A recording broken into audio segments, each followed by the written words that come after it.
Hey, happy Thursday. Welcome to another great episode of the Real Deal podcast. I'm your host, as always, Courtney Harden. Let's get started.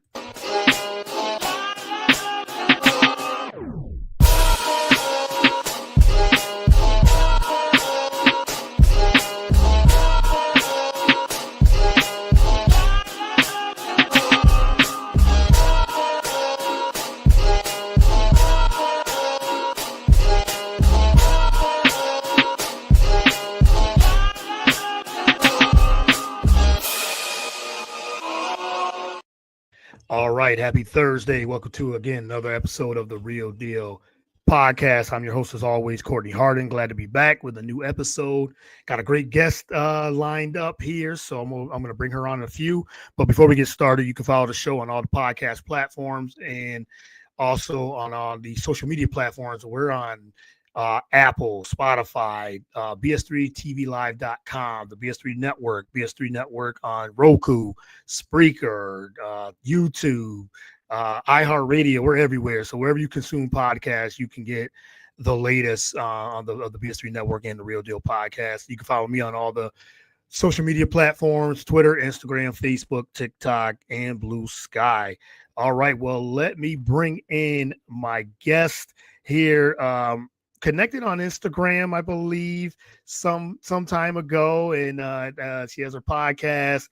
She does digital media, communications. She's a little bit of everything, so she's into in sports media in general. But we're going to talk about her career and the latest news and how she got started. So, welcome to the show, Toni Bianco. Thank you for tuning in. Thank you for coming on the show. Really appreciate it. Yeah, thanks for having me. I'm excited. Yeah, I'm excited too. And like I said, nice to meet you. Glad to have you on. We connected, like I said, maybe a month or so ago, and just had to find the right time as always. So, but we finally did it. So again, thank you for the time. Really appreciate it. Yeah, I'm glad we're finally able to do it. Yeah, me schedules too. are always just like getting things going. Yes. And as you said, as a podcaster yourself, we'll get into your podcast and everything too. But as a podcaster yourself, booking guests and finding the right time is always a challenge. I don't know if say it's a challenge. I like it because you could just kind of just set your schedules up and things like that. So it's just always about finding the right time. So I'm glad that we finally got to do this. So I really appreciate, really appreciate the time. So my first question is, like I said, it's not going to be like an interview. It's going to be a conversation. But the first question I always ask my first time guest, who is Toni Bianco? And how did you get into sports and media? So the floor is yours. So you can go as long as you want. Talk a little bit about your background. Yeah.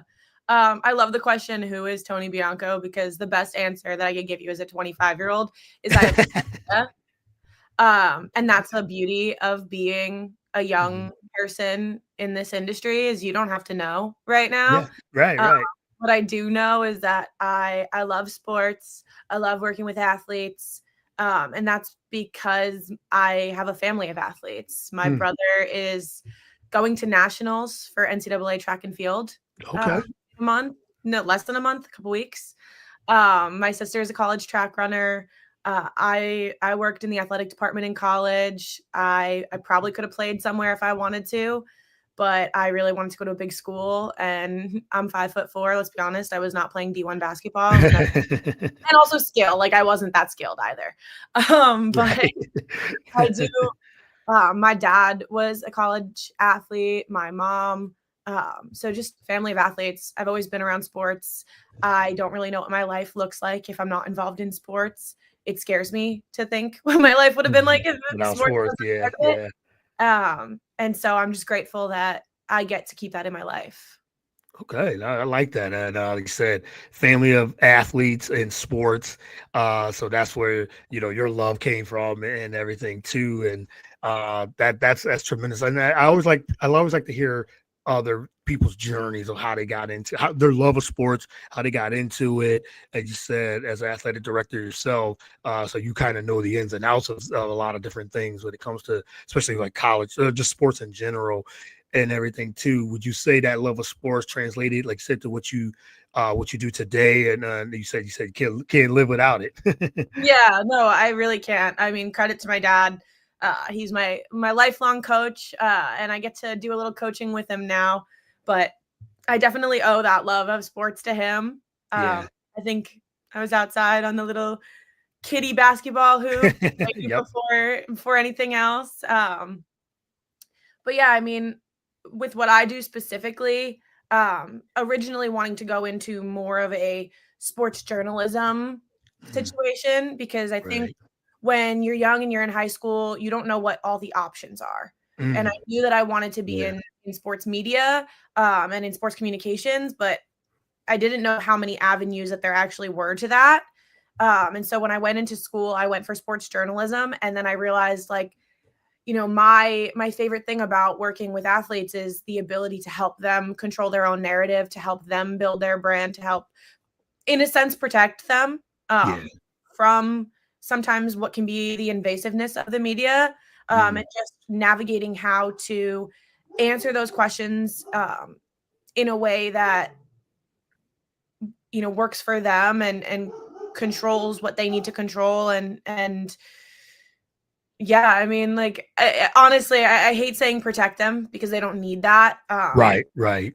You're there as like their backup. You're their right hand Mm. in media training and in understanding, how to give the media what they need, but also what you need. I like that. Like you said, it is kind of um protecting the athletes because they go through a lot, and the negativity of things, and positive and negative, but also just a lot of different things, especially young athletes go through so much, and it's good to have someone there to kind of guide them, I guess, and lead them in a way, because even just doing research for the show, and I like your you have a website, ToniBianco.com. Follow that as well. And I like what you said in the beginning. It says you're committed to breaking barriers and pushing boundaries in an industry that constantly evolves. Your passion is telling athlete stories, coupled with your background in digital media, social media, and live event coverage. What do you say is like your favorite thing when it, or is it all, is it when it comes to that, telling the stories? And because I think that is missing in sports media. I mean, we can get into that. The how sports media has evolved and journalism has evolved, but there's a lot of, there's positives and negatives with that, and plus and minuses on that. But talk about some of the things that what you've done over the years that is some of your favorite things you've done in digital and sports media. Yeah, I mean, look, social media, digital media has created a situation where I think fans think that they're owed something Mm, from these athletes, and they forget, especially in college sports, like they forget that these are just kids. Uh, right. and so just being able to be a part of media training, being around it. I started my career at Syracuse. Obviously, I was a student intern there. And while I was there, one of our women's basketball players, she went through breast cancer. She Mm, got diagnosed with breast cancer, went through treatment, came back and played another season. And just seeing, how our athletic department handled that, and yeah. how we championed her and how we were able to protect her and, her privacy through that time, but also showcase a beautiful story of resiliency, of love, and the strength of her teammates and the people around her supporting her because she was an international student. So just the team being there for her, seeing how the SID that I was working with was there for her and the relationship that they built together, those that really just told me that I was in the right place and Mm, that it was something that I wanted to do as well. Um, and she's back playing again. She plays that's overseas good. now. Uh, Yeah. and she is a story of incredible strength and resiliency, but she's more than a story. And Yeah. that's the part that I think people forget. She's a person, and she was going through, outside of, just her cancer, she's going through friendship problems, Mm, relationship problems, like things that are just a normal college student, right? yeah. And all of that was playing into, how she was feeling on any given day as much as her health, right? So, I just I love the human aspect of it. And when I say that someone has an incredible story, I think people misinterpret that sometimes as they are an incredible story. And that's the difference between what the media does sometimes and what I aim to do, which is work with the media to promote certain things and certain narratives and storylines, but remind them that, you're talking to a human and you're talking to a person. I like that. And like, you're right. And that there a lot of these athletes, I think, even us as media and works in media, works around in media, we and fans too, we just look at these athletes as athletes. But they're more than that. They have their lives. They're human beings. At the end of the day, they're human beings. They do something that we love to see and watch, but they all have a story. They all have something that family and friends and what they feel, their mental health, their things like that. There's a lot more to these athletes than just being an athlete. What they can do on the field, or on the court. It's the things on the outside too that's very important, and it's great to have people in media that really do care about sharing those stories of. Like I said, that's their story. It's like we're telling a story, but it's their story. It's what they do. The sport that they is what they do. It's not who they are, and I think that gets lost in it. We got a couple comments. You guys have any questions? Also, so we got Nathan from Nathan Sports Rush. Thanks for tuning in. He says hi, Tony, and happy Thursday. Women in sports for sure. And he said the story you just told was very inspiring. So it definitely was. And again, someone that goes through, like I said, health issues or relationships, things like that. It's like that's those stories that are. I think that's some that is missing. Now there's people that are telling these stories, which I think is great. I just wish there was more of that coverage, not just the X's and O's, and not just the who won and who lost. It's the inside to know, to kind of know the athletes on a more human side. Yeah, I mean, it's a balancing act too, Yeah, though. I yeah, mean, I have a friend who's also aspiring to work in sports media. Her name is Haley.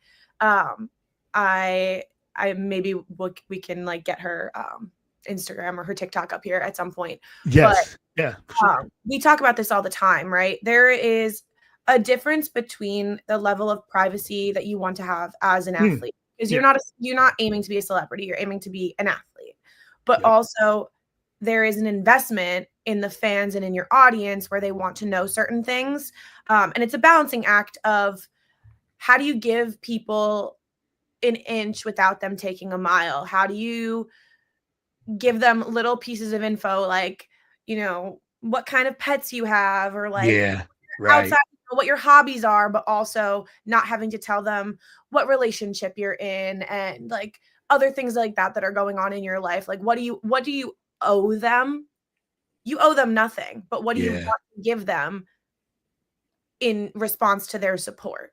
And Haley and I are Bengals fans, and Joe Burrow is a great example of that privacy versus like what you could give, right? Like he doesn't give a lot. Social media team, they work with what they have, but he doesn't really give a lot. And in turn, he's this mystery. And so when something big does happen, people want to know everything because he isn't giving anything. Right. And it's a balancing act. Yeah, very balancing. I like that. Yeah, it is a balancing act. It's a balancing act for all of us, really. Now, some overshare, and you have those, but but it's like you said, you want to keep certain things private, just like I like to keep certain things private, and whatever we want to put out in the public, we put out in the public, and even with these athletes, and I think sometimes fans and media, they want more, which but like I said, they're human. These athletes are human. They give you little. Some might give you more.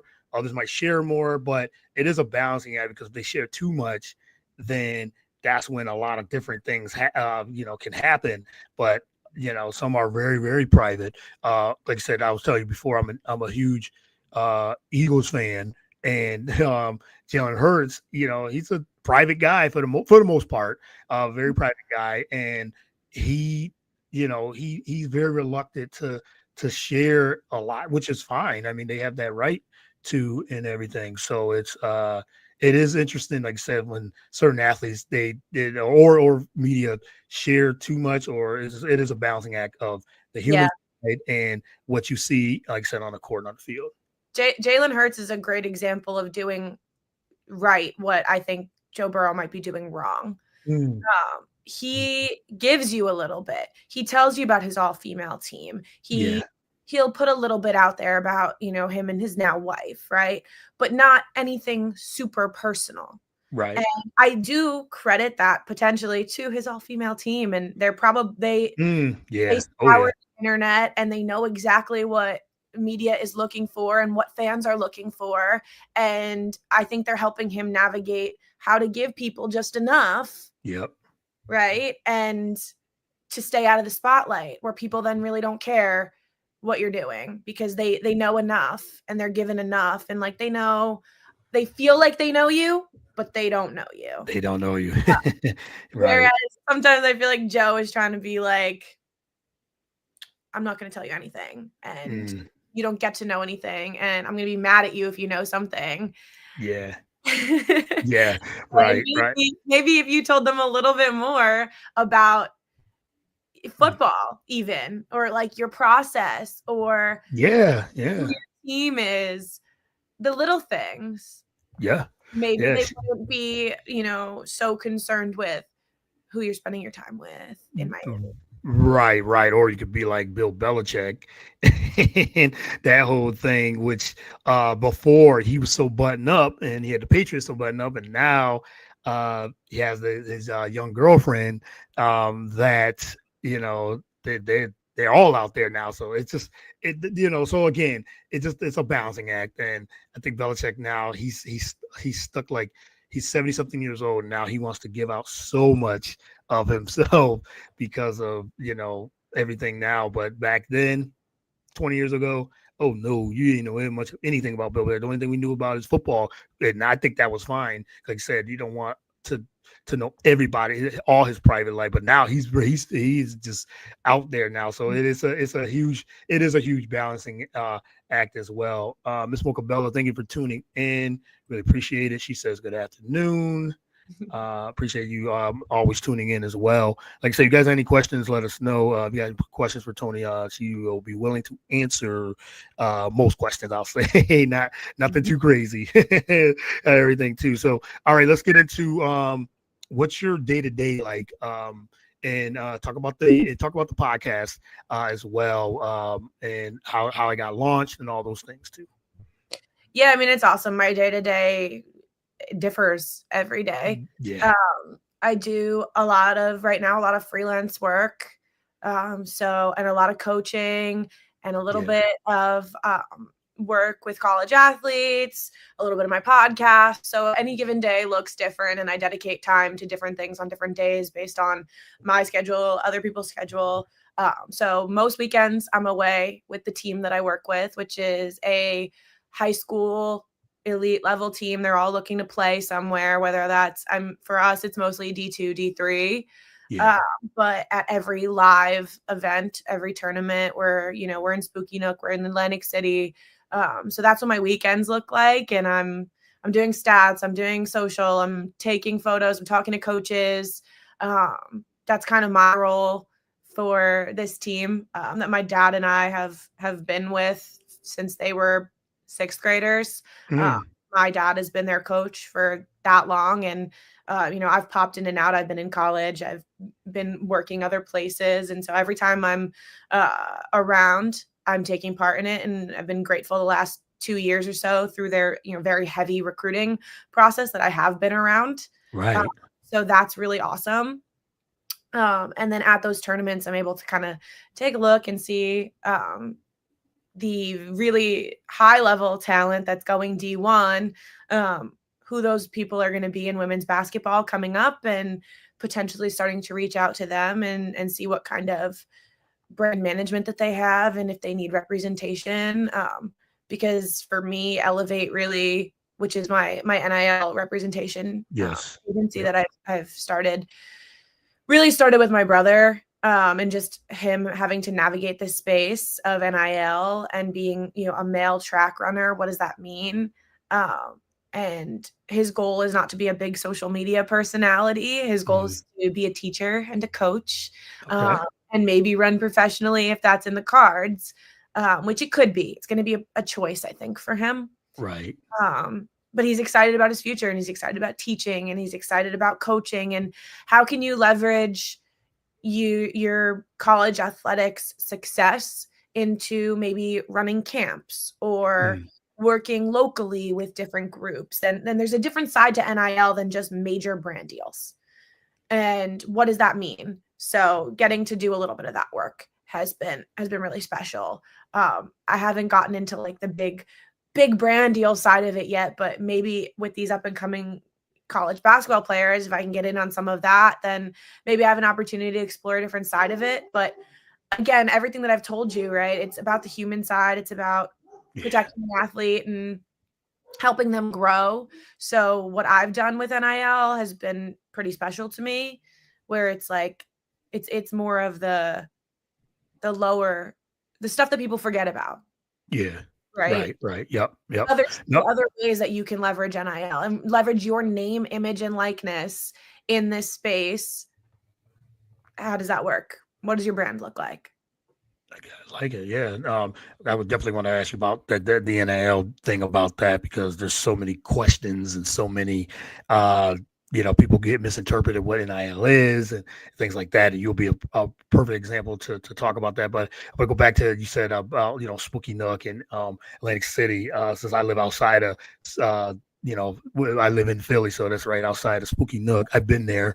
My goddaughter, she plays basketball. She just had a tournament out there last weekend, I believe, in Spooky Nook. And then she comes there at least once or twice a year. She lives in Albany, and she has a team Shaker, the Shaker Albany team in New York, and they come here. My best friend, his daughter, and yeah, that's interesting that you're out there and doing some like you said, like kind of just out of scouting, recruiting, things like that, just and everything too. But yeah, that is it's a small world how that works, where you are and everything too. But yeah, so much talent when it comes to those tournaments, and I mean, so competition, high level, as you said, elite competition is great. It's great to see. Like I said, I went out there last year and saw her play a few games, and yeah, that's good. That's great for the kids. And as they develop, it's just that type of competition, elite level, is tremendous to see, in the talent and playing against each other. I think that it brings the best out of all the athletes as well. But yeah, let's talk a little bit about that, about the NIL. And like I said, there's always, I think some people don't know what it is. Some people think, oh, they're getting way too much money. What would you say if someone, in your opinion, what NIL is, and really explain the pluses and minuses of it? Yeah, I mean, like really simply, NIL is just the ability for college athletes to use their own name, image, likeness for profit, which was a long time coming, and in my opinion, needed to happen. Yes, agreed. So 100%. I think there was, a time where, as social media was rising, as college sports was becoming more and more popular, schools were able to use their athletes' name, image, likeness to promote, to sell tickets, to, garner fame on social media. And the college athletes weren't able to profit off of that at all. Jersey sales, things like that. Like nothing was going back to them. And that's not exactly fair. In the real world. Yeah, right. So passing that was huge. What was interesting was around the same time they passed the transfer portal change. Yeah, yes. And I think there was some unexpected chaos in that.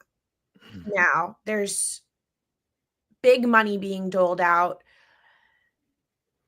and no adult consequences for adult money. So what's happening, and you see things like the former Tennessee quarterback Nico Amalavea, yep, who is now, I believe, UCLA. He got an NIL offer from Tennessee that wasn't enough. That wasn't what he wanted. So he went out and he looked for other NIL offers before even entering the portal, which isn't right. And then decided to abandon his contract with Tennessee and go somewhere else. Yeah.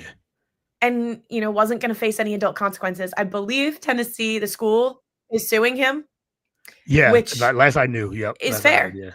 Yeah. You signed a big boy contract for big boy money and you bailed on it.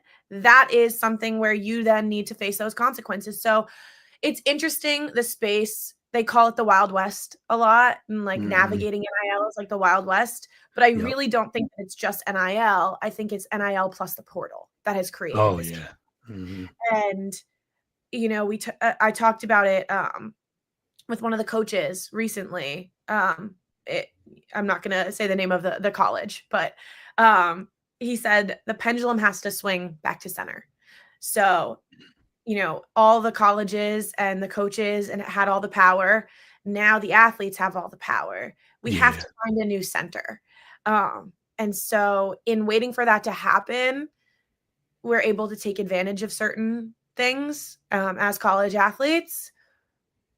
But you always want to do things the right way and you don't want to alienate people. So it's an interesting time for sure.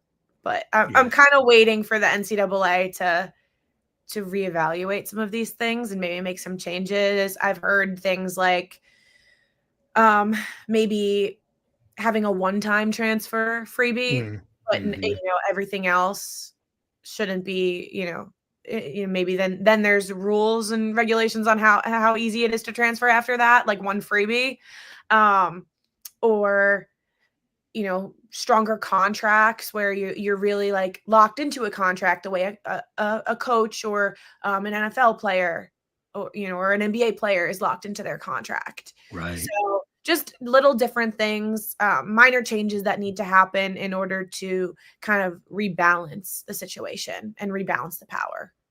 Yeah, I agree, and I think that you said that I think that was the key word, rebalance it. I think it needs more structure, transfer portal and the NIL. Like you said, it's not just the NIL; it is the transfer portal as well. I had a national scout on here a couple of weeks ago. We were talking about that NIL and the transfer portal, and we was talking about the good and the bad and everything in between. And she had said that what you just said, it is there needs to be a little bit more structure because it is, like I said, they call it the Wild West. And again, if you think about it, young athletes getting a lot of money when they're able to do it and get it, and you said some millions of dollars. And again, like I could go back if I was 18, 19, 20 back then, long time ago, and then I thought like, oh, I got a chance to get a brand deal and money. So like you said, and when they're young, you just don't, sometimes. But if you learn how to manage that, and they're able to be taught those things, and like you said, if NCAA has some type of balance, I don't know, restrictions, as you said, or something in that way, because the transfer portal can be like the Wild West. That definitely could be. It's becoming that team. One player, an athlete could be on one team, and then the next year they're on the transfer portal to another. They transfer to another team, and they transfer to another team. It's like, for fans and it's like, wow, where. I don't even know who's going to be on the team, and for the fan base, there's like who's coming back, who's not coming back. I think that's another thing too, because they're able to, and I like the freedom that they have to, but the grass is not always green on the other side when it comes to those transfer portals either. We've seen it work for some, and we've seen it not work for some. So, and they get an opportunity. I take Haley Van Lith. We'll say for her, for example. I was about to say Haley Van Lith. Example. Yeah, right. Went from Louisville to LSU. She wanted to get another opportunity, and she was just coming off that national championship, but it just didn't work. It just it just didn't work. There's a lot of things that happened, but then she goes to TCU, goes back, and she goes to TCU, and now at that it worked for her, that team, the structure, the environment, all that, it just worked out for her. And then she's a top 10 pick in the WNBA draft. So it's yeah, so there are examples that it does work. But like you said, it's a lot of money.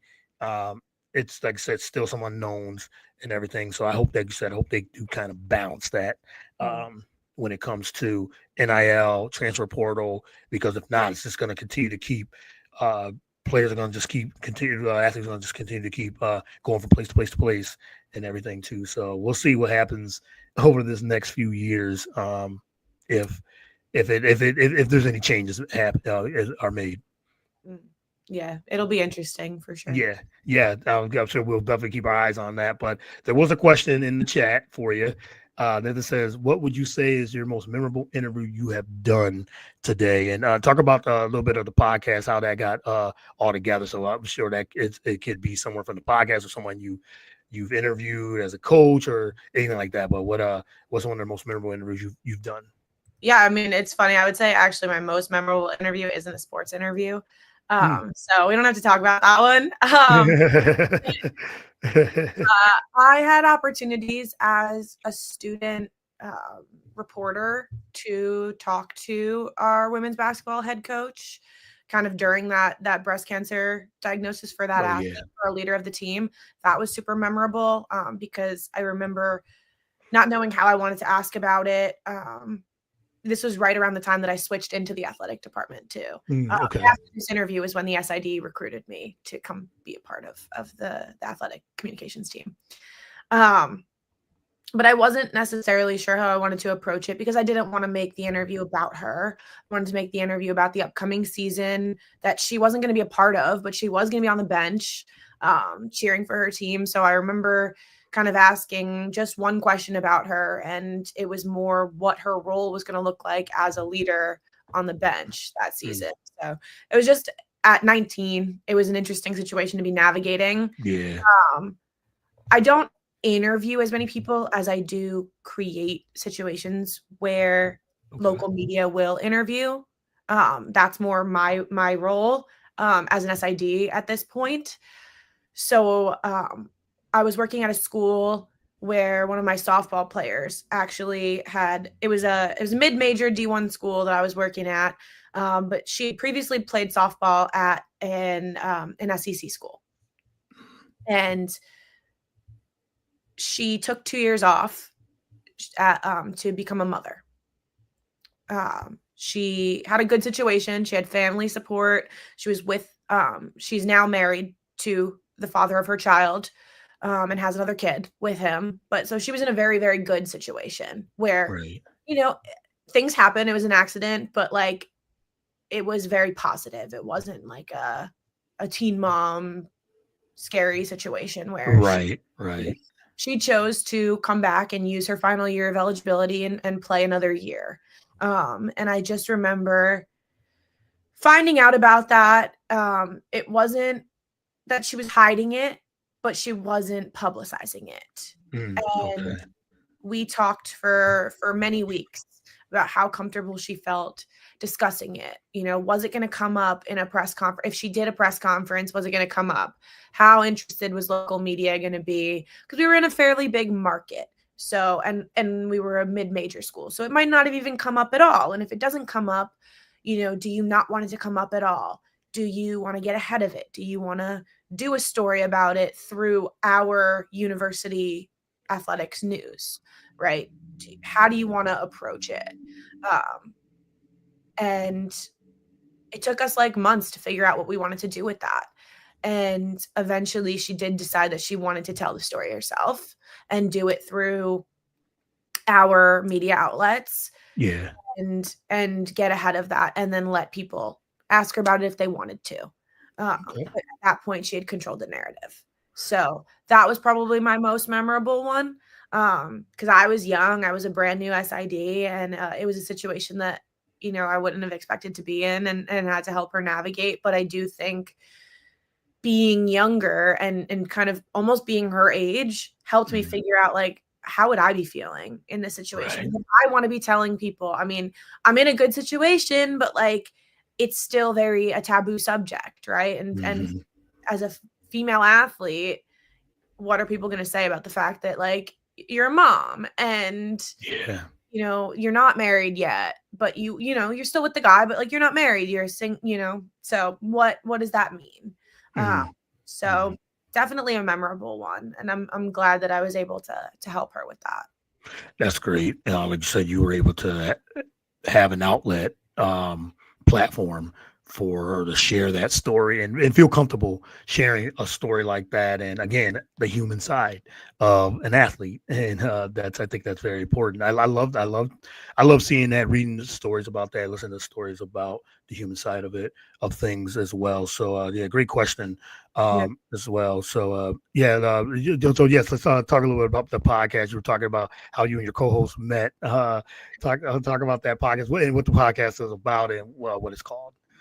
Yeah, so it's the He Said She Said Sports Talk podcast. Obviously, my co-host is a guy, so we figured we would play into that narrative of like there's not too many sports podcasts out there where Right. it's a man and a woman discussing sports and kind of coming at it from maybe different mindsets. I met him at a Bengals game. So he's an Eagles fan, but he Okay. does a lot of security work with musical artists in Ohio. He's from Columbus. And he and some of the people that he's worked with, they've toured with guys like Jelly Roll. One of the guys that he works with, this guy Highlight, great friends with Jelly Roll. They just had finished up a tour. And so some of the people from the Bengals camp had met them at the Jelly Roll concert in Cincinnati. Okay. So I was there with the Bengals camp of people, and we met at the, you know, the kind of the friends and family tailgate that was happening pregame, and we just started talking about sports and we hit it off, and he was talking about wanting to start a podcast, and I had started podcasts before, and I, you know, obviously worked in sports media, and so I was giving him all this advice, and all of a sudden he just goes, "Girl, you got to be on this with me. Like, what am I doing? I'm not doing this alone." Like, Yeah. and it's been really cool. Like, you know, I've always done stuff with traditionally media trained, broadcast trained people. And so to do it with somebody who just is a passionate sports fan and knows his shit, it has been really cool. Yeah. It's so much more informal than some of the stuff that I'm used to. And Right. it's really great because we just get to hop on, have a conversation. And he happens to, just through his work and the people that he's been able to meet, know some cool people who have been in the NFL. He played football at Ohio State, so he knows some Ohio State guys that have either gone on to be in the NFL or gone on to be coaches. And I can't say too much, but we are going to have a guest who was a number 1 draft pick in the NBA. Okay. So Okay. cool stuff, you know, through his work that he's gotten to become close with. So yeah, I mean, it's a lot of fun, and it was unexpected. And so that's really cool. Yeah. Hey, I mean, I think sometimes you know, the podcast where you said you just kind of you hit record and you're just talking. It says, you know, you talk about life, talking about, you know, you said sports, whatever it is, what you're going through at the time. And I think those are some of the best conversations because it's authentic too. And it's like, you know, yeah, you have a structure because, you know, for time purposes, but you said you put on a microphone and you're ready to just chat. And you said untraditional way, if you want to say, but you're like, hey, I love it. It's awesome. Yeah, I like that. I do, and that's why I always try to, like I said, even with this podcast, just having like this type of conversation. Yes, I have questions, but I open it up to whatever you want to talk about as well. So I really appreciate it. All right, I'm gonna give you. I got a couple more, and then let you go. So for the time, and everything, because we could have talked for a long time. So I'm not, but for the time, let's get into some of the big headlines of the sports of this past week or so. Let's talk about yesterday's game real quick. Knicks Pacers. Oh my goodness, that means game one of the Eastern Conference playoffs. Pacers come back. They were down. They were down big at one point, 17. Yeah, in the fourth quarter. They make this huge comeback at Madison Square Garden. Knicks look. They look defeated. I know it's only game one. Tyrese Halliburton had the choke, the famous choke, Reggie Miller Yeah, against he the pulled it a Knicks. little early because Yeah, all a the little early. game. Yeah, with Also, overtime. note that I'm pretty sure the Pacers lost that series, the Reggie Miller choke series. Yes, they did. Yes, So, they did. Let's pump the brakes a little, but in the end, it's interesting heading into this series, Knicks Pacers. mm, I think I know a lot of Knicks fans, and they get a little overboard, thinking we're the superior team. But this Pacer team beat you guys last season in the semifinals, and you guys are. I think that this is an evenly matched a matchup too. So, but what was your take on yesterday's game? yeah, I mean, look, the Pacers have been a different team since the All-Star break. Yeah. They're sitting where they are in the Eastern Conference because of their play before the All-Star break. They're better Yeah. than that. Um, Yes. Obviously, Halliburton is clutch. I think it's really cool that we've got 4 really young teams Yeah. Oh kind yeah. of in these conference finals. Mhm. Um, but it has been my whole lifetime since the Knicks have been in an Eastern Conference final. So Yeah. I'm hoping to see them win, but it is a fairly evenly matched situation. I think kind of whichever defense wins out, right? The Pacers Yeah. play really, really fast, and the Knicks don't play with a ton of depth. So it's going to come down to, can the Knicks slow the Pacers down versus can the Pacers speed the Knicks up? Yep. Um, Yep. Obviously, Brunson was in foul trouble last night, so that kind of plays into it as well. Having him off the Mhm. court for the Knicks for as long as he was off the court doesn't help. Yeah. Um, I love close games like that. Me It's too. awesome. Would have liked it to go the other way, but holy crap, that Yeah. that shot at the end to tie it up was a really memorable sports moment. So hopefully the Knicks can turn it around and win on Friday, and then go to Indiana and win one, at least one, and bring it back to the Garden. Um, Yeah. but yeah, it's gonna be a really evenly matched final. So Yeah, for sure. Crazy game, it says in the comments. It was a very good, crazy game. And I mean, the Knicks were in control, but like Coach Thibodeau said, that you can't count this team out. It's even if you have a lead, you kind of, and then we can see that in this playoffs in general, teams will have a big lead and then they kind of ease put their foot off the gas instead of just continuing to hammer on the other team. And the yeah, Knicks the game. did it against the Celtics. Yeah, they did against Celtics for sure. Yeah, they came back on the Celtics 3 times, I think. So and the interesting with that series, Celtics probably should have won that series even before Tatum got injured. And but the Knicks they came out from 20 points down, 20 plus point down, and did it a couple of times in that series. So this has been an interesting playoffs, and that was a tremendous game. And even the OKC Minnesota series. I'm looking forward to that. SGA winning MVP. That was big. That was huge. Kind of figured that's what it was going to be.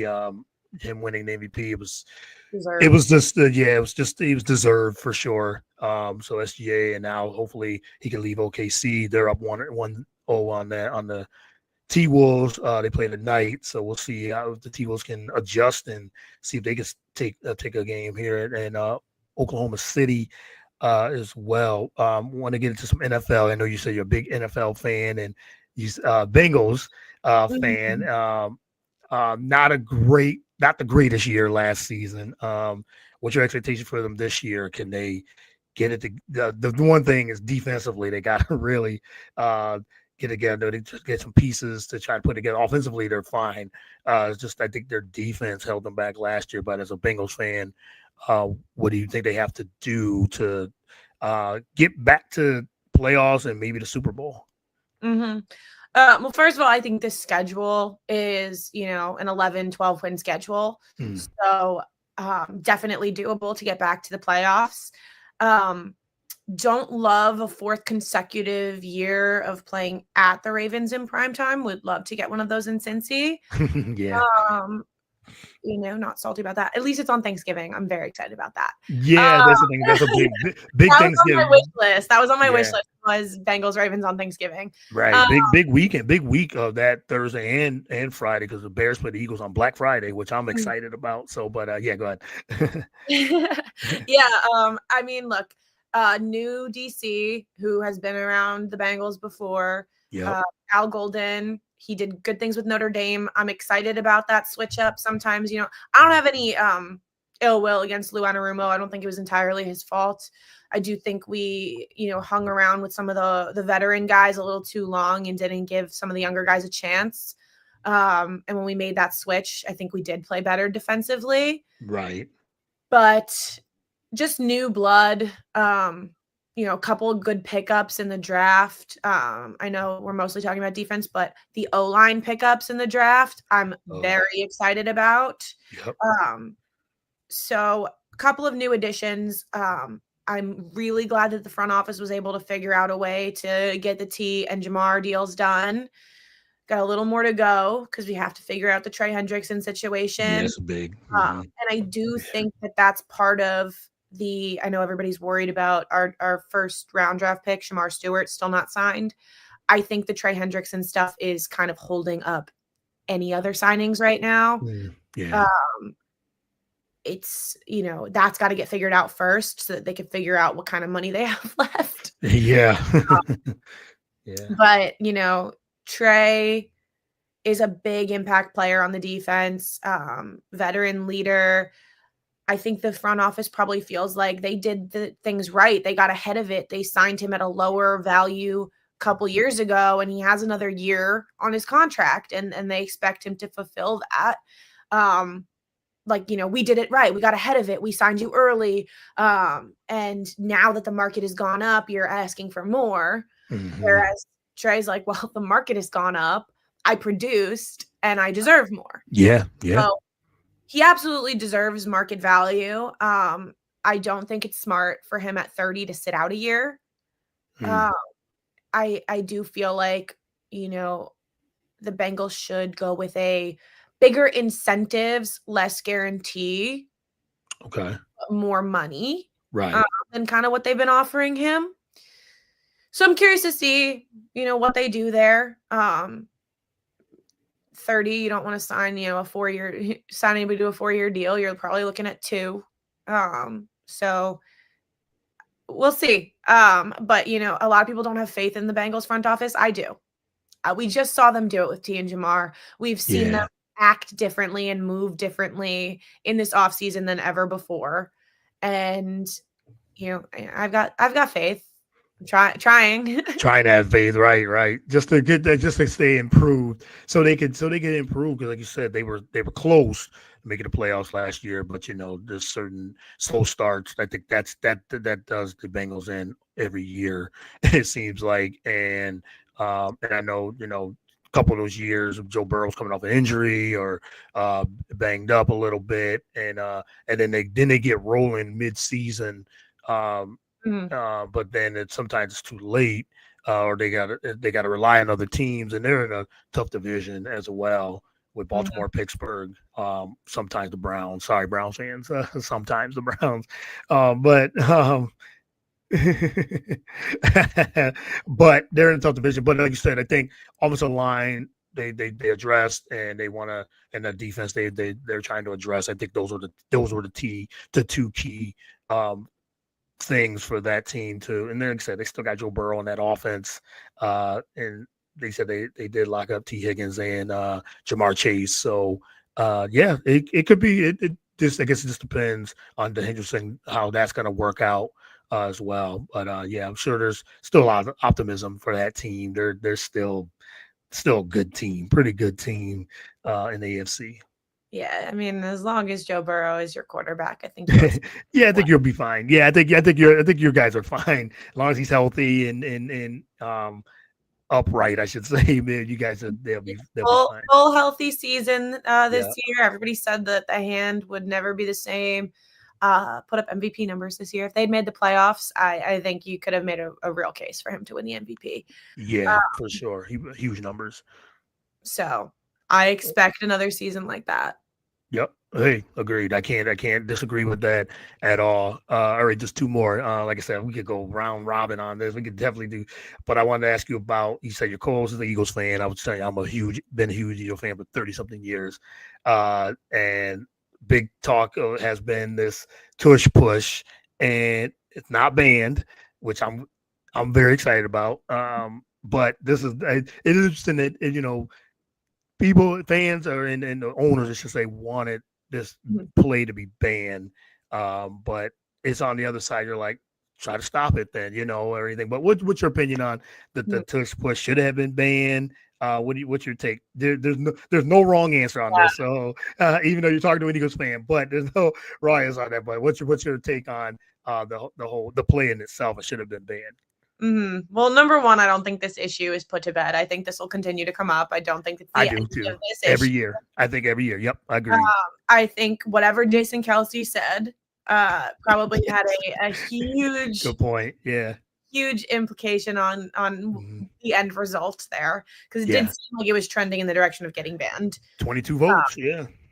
Yeah, 2 votes shy. So whatever he said, Mhm. I think really turned some people around. I know I'm a Bengals fan. I ride hard for the Dan Campbell mentality. I love the Lions too. Um, Right. love the Right. the gritty, whatever. But what he said is pretty much how I feel about it. And it's how I am as a coach in basketball too. Like, um, Dan Campbell said to the media, if you have something that works, it's on us to stop it. Yeah. Yeah. That's how I feel about the tush push, right? Like, if you can stop it, you can stop it. Yeah. And you Right. got to figure out how to stop it. Yep. It's I, like any other play, right? Yeah. I mean, I think we have a cheat code in Jamar Chase. It's on you guys to stop him. hmm Like, Yeah. Yeah. For sure. Got to find a way. You have to tush find a push way. is what the tush push is, and they've been able to do it with different centers. So obviously, it's not just the Jason Kelsey, Jalen Hurts effect. Like it's everything, and everybody gets involved in that. And so, um, they've figured it out, and nobody else has. hmm Yeah. I mean, well said. I can't, and I know people will say, "Well, you're biased," and you go, "Yeah, okay, maybe," but I'm very objective with it too because I'm with you. I'm like that. If you can't stop it, it's to try to stop it. They figured out something cheat code. They figured out something that that they took advantage of and was able to execute it for the last 3-4 years and have done it at a very high clip. You said they did it. They've done it with different centers. They've done it with different quarterbacks too, because yes, Jalen Hurts is the mastermind. Like he's the marquee, but our backups have done it pretty well too. So credit the offensive line, credit the coaching staff for figuring things out. I was telling my wife the other day or yesterday, actually, we were talking about that in this play. I'm like, it's like when the Patriots, not when they did the flake gate and all that stuff, not that, but they used to figure out plays back in the day where they was like, well, what play is this? But it was not a cheap play or anything like that. They figured something out. And people would say, "Hey, this is not right," or whatever. How they line up, I think it was an offensive play where how they would line up behind the offensive line, and they were like, "This is legal," and the referee's like, "Yeah, this is legal." They just figured a loophole where they figure something out. And you're right. I think Jason Kelsey was whatever he said, and Jeffrey Mhm. Lurie, he went on for about an hour, but he has said some crazy things too. The only But thing that I'll actually say about the tush push, that's negative is it's boring. Like, I don't yeah, like it as a yeah, viewer. And 2, I wouldn't wanna be a receiver on the mm, Eagles because right, it would Like it is boring. It's Yeah, boring. it is. It's a boring It, play. It is. it's It's not not an exciting bad on play. Jalen Hurts' touchdown numbers for sure. Yeah, But it's not an exciting play. No, no. it is not. Seeing it firsthand is not exciting. And I like what Saquon said. Like, okay, if you ban it, we'll figure out. We have one of the strongest quarterbacks in the league, and he'll get the yard. He'll get a yard or two anyway. If not, we'll just uh hammer it down with Saquon or whatever. So I think there was some jealousy and in a lot of ways too, because you're coming off a Super Bowl win and then now you want to try to, stop a play that's been almost unstoppable. 90, I think it's 88% clip. They've Yeah. yeah. So like you said, it's not over because the majority of the league has tried to ban it. And then Roger Goodell, he doesn't like it. He spoke on it. Mhm. He wants it out, but the owners, there was 10 owners, and ironic that it was 22-10, the score of the Packers Eagles playoff game too as well. So that was funny as well. So Yeah, I think if someone gets hurt, it's over. yes, I think yes, that's going to be huge. that's it. Mm-hmm. So For use it sure. sparingly. Yeah, yes. Agreed. All right, last one. WNBA and lot happening for just the first week. It hasn't even been a full week of the WNBA, but so much has happened. Angel Reese and Caitlin Clark and Liberty won their first game, beating the Aces. What stood out to you in the first week of WNBA so far? Yeah, I mean, look, do you want to talk about Angel Reese and Caitlin Clark? I feel like we've beaten this to death. I do too. I mean, if you quick take if you want to, just yeah, because like I said, it happened on Saturday, and I'm already over Yeah. it now and everything too. But yeah, It was a basketball play. I yeah, definitely think there's animosity there between the two. I think there's probably more animosity on Angel Reese's end because Caitlin Clark is more talented. And there's always an element of jealousy when someone's more talented than you. mm, Caitlin Clark is a generational player. She's yeah, generational talent. yep, Angel Reese is a great basketball player. Great basketball player. She's in the WNBA. She was an SEC Player of the Year. She won a national championship. There is no denying that. So I don't like the people that say that she's not good at basketball. You can like Angel Reese as a Black person and not like hate white people. And you can like Caitlin Clark yeah, as a white person and not be yep, racist. You yep, can like Caitlin Clark as a Black person and not be,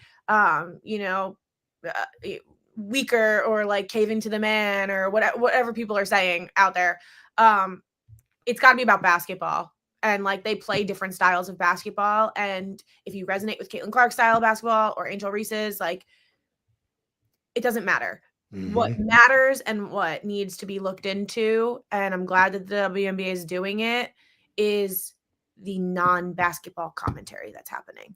yes, Um, yes, and I think that's really all we need to say about it. Like if your comments about Angel Reese are not basketball related, then there's an issue and you need to look deeper. Like calling her some of the things like she like I've heard thug, and ghetto. yeah, even worse things than that. Yeah, I know I'm trying to like yeah, be no, yeah, no, I get it. No, yeah, that's unnecessary. And yes, those kind of tiffs like that happened in that game happen all the time in the WNBA. You almost saw one last night in the Dallas Minnesota game. yeah, Janae Carrington got a flagrant one. yeah, which was just a hard foul. It was just a hard hard foul. foul. Yeah. And yeah, I mean, look, there's going to be animosity there, but I can't wait for the day that rivalry for Caitlin Clark means another guard and rivalry for Angel Reese means another big. Like, Yes. Yeah. I would love to see rivalry for Angel Reese become, if she becomes as good as she can be, I would love for that rivalry to be Nafisa Collier or Brianna Stewart, or because right now, like those are your premier bigs that would kind of be comparable, not comparable, but would be kind of what Angel should be aspiring to be. And she's got to get better. There's things that in her game that need to improve. Yep. Same with Caitlin. So, but there's definitely a difference in talent for those two. I don't think that's a question. That's not. I agree. With the basketball standpoint of it, that's not a question at all. I think Caitlin Clark is the the better player. I mean, just plain point simple. One a good friend of mine, Alexis from Vegas, she said something on Twitter, which I totally agree with. She said, "I like Angel, I like CC, I like Asia, I like Breanna Stewart, I like good women's basketball, and y'all need to stop trying to ruin it." Yes, yes, there is the issue with the discourse, and I'm tired of it. I'm over it, and I'd like to see good basketball. Like I said, if there are things where the WNBA needs to address racism and all that. If that's happening, so you do need to they address that from fans and all that. I agree 100%. But I just want to see great basketball because I've been a W fan from day one when the Comets were winning because Cynthia Cooper is one of my favorite players, if not my favorite player of all time. And but now, like you said, I love the new fans. I love the just there's a conversation that needs to be had and addressed where it gets beyond basketball, so and I hope that they taken the measures of doing that. But at the end of the day, it is basketball. That was a hard, like you said, I agree with you, it was a hard foul. That's all it was. You want to call it flagrant, that's fine. Angel had every right to be upset because that happens. Cece gave her a little extra, and she walked away.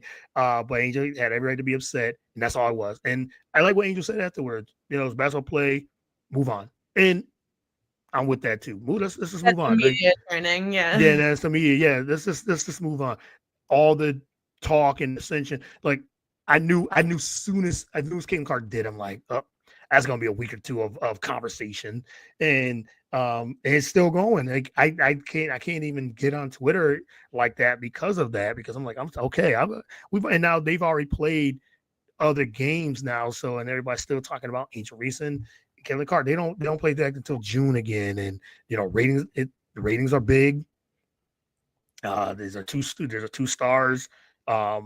Yeah, I'm with it, but I like what that. I'll hit you with two non Angel Reese Caitlin Clark takes before. Yeah, okay. All right. Yeah, sounds good. Collier MVP season loading. That's loading. Fun. Yep. I think this is the year. It looks fantastic. I mean, my preseason pick. That was my preseason pick too. Yep, for sure. And I think the rookie of the year race is tighter than we think. Mm-hmm. I don't think it's a Paige Becker's guarantee. Take a look and watch Sonia Citron. Yes. Everyone, pay attention. That Sonia Citron is gonna be close. I agree, 100% on both takes. Defeats Collier MVP is loading. Caitlin's gonna put some pressure on her though when it comes. I mean, already out the gate, 20-10. Caitlin, Asia Wilson. Breanna Stewart's always in that mix. Breanna Stewart, can't forget about Stewie. Nope, cannot forget about Stewie. And if the Liberty, I know they didn't play one game, but if they look like Natasha Cloud how she fits with that team, they're gonna be tough to beat as well. But Nafisa Collier, Minnesota, look really, really good. I would love to see Sabrina Ionescu have an MVP season. I'm not sure it'll be this year. I think there's more people that are ahead of that. But right. Sabrina is my Caitlin Clark. I love Sabrina too. I do. She elevated women's basketball for me, and at a time in my life where it changed how I felt about women's basketball. Yeah. And like I always liked it, but like it skyrocketed it for me mentally. Mm-hmm.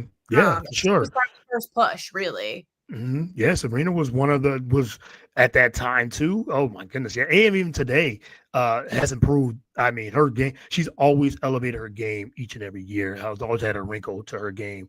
We knew a great shooter and everything too, but now just a better all around player. And what she did during college, right before the pandemic, right before COVID, she was it. She was that woman. And when Kobe Bryant gives you props, yeah, you're something. you got something in you for sure.